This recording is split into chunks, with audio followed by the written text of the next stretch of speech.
Welcome, lords and ladies, back to the realm. I am your most excellent of guides, the Goat King, and today we meet a crew of thieves while exploring the Puddles district of Absalom City. Now you might be asking, why is it called the Puddles district? This answer lies 2 decades in the past. In the year 4698 AR, a powerful earthquake devastated Absalom City. This formed the Precipice Quarter and sank the region now known as the Puddles, to the point that it flooded with seawater.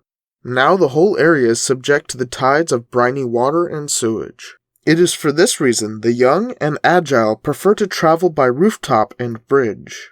This includes an ever-growing goblin population and our team of thieves, most frequently Tespa and Ludwig. Speak of the devil, there goes Ludwig. He is quite the spry type, a swashbuckler.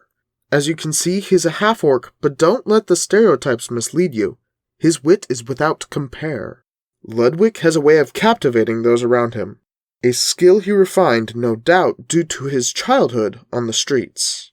Now he spends his talents and free time watching these streets for a unique threat. The Skinsaw cult has established a presence in the district, and with them the rate of murder has distinctly climbed.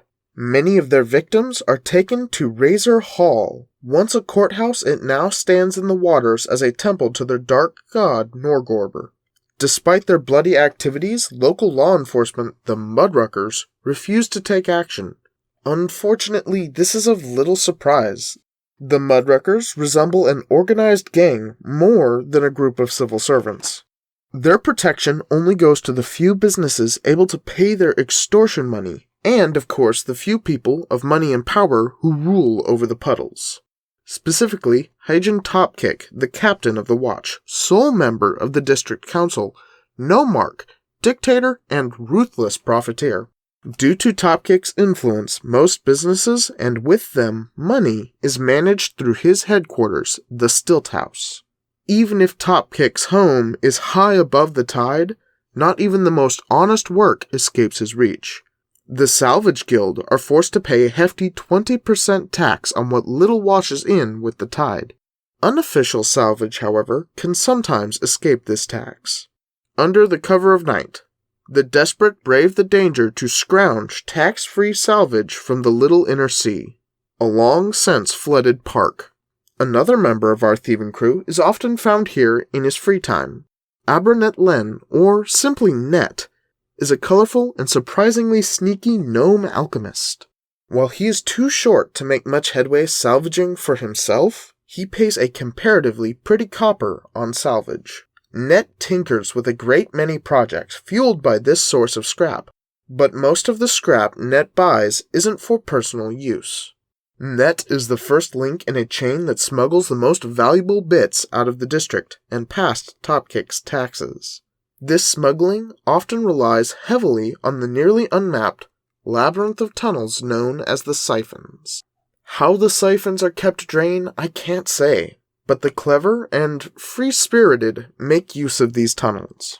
Like our friend Tespa, it seems he's working on a map of the siphons. This catfolk rogue has been in the business of breaking the law his whole life. It's left him with nimble hands and a very sharp mind. Despite his love of fine clothes, he never turns down an opportunity to put in the work, be it with people or with blade. As the mastermind of the group, he is often solving multiple problems at once.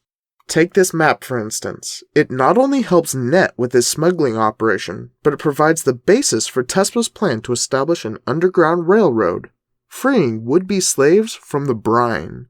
The Brine is a private prison run by Lady Sicha of House Teveneg.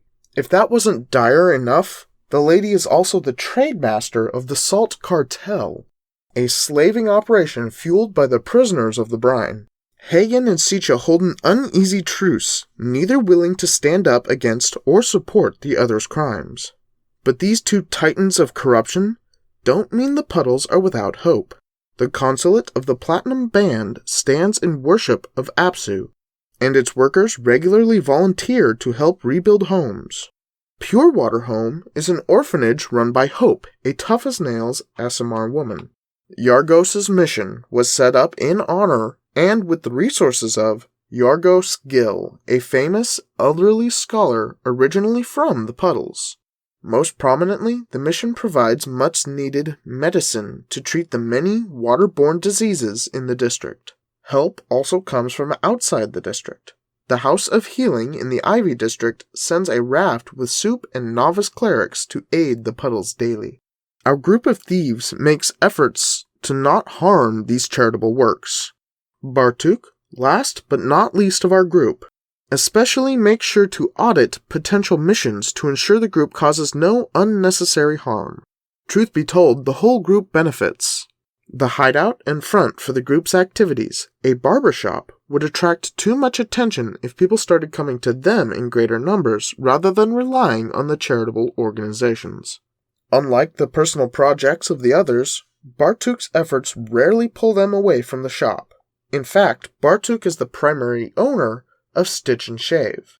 One might not expect such a profession from a lizard folk, but between their psychic abilities and extensive medical training, you won't find a better doctor anywhere in the Puddles.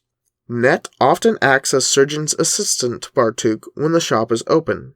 Though Net prefers the more dangerous side of the group's work, he won't let his steady hands and well-crafted concoctions go to waste. Tespa stays far away from the razor and out of the operating room. Bartuk has often complained of fur being unsanitary in this environment. Instead, Tespa does the bookkeeping, making sure the shop stays above water, so to speak. Ludwig has done more damage to himself with a razor than he cares to admit, and the bookkeeping is honestly beyond him. But nobody does a better job than him at just getting things done, fending off petty thugs, thieves, and the extortionary advances of the mudruckers.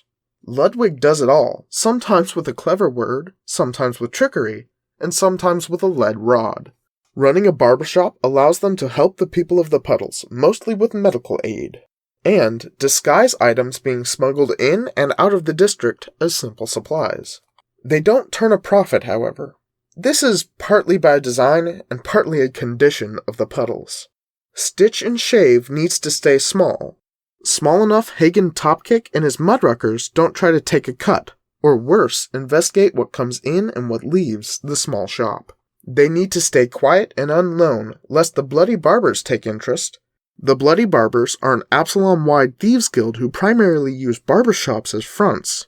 Being noticed by such a powerful group could quickly fall out of the team's control and lead to a crimson shave for each of them. Last but not least, the team needs to avoid leading any members of the Sewer Rats back to the shop. Our crew frequently teams up with the small local thieves guild on missions. Unfortunately, that goodwill isn't universal. Many members of the Sewer Rats resent or distrust our crew for not fully joining up. Too useful to kill does not prevent blackmail and other attempts to force the team to join more fully, and so secrecy must be maintained even around these supposed allies. So what does the crew of thieves do when they aren't cutting hair, hiding from rivals, or pursuing their personal goals? Most commonly, they're aiding the Sewer Rats in strikes against the Mudruckers.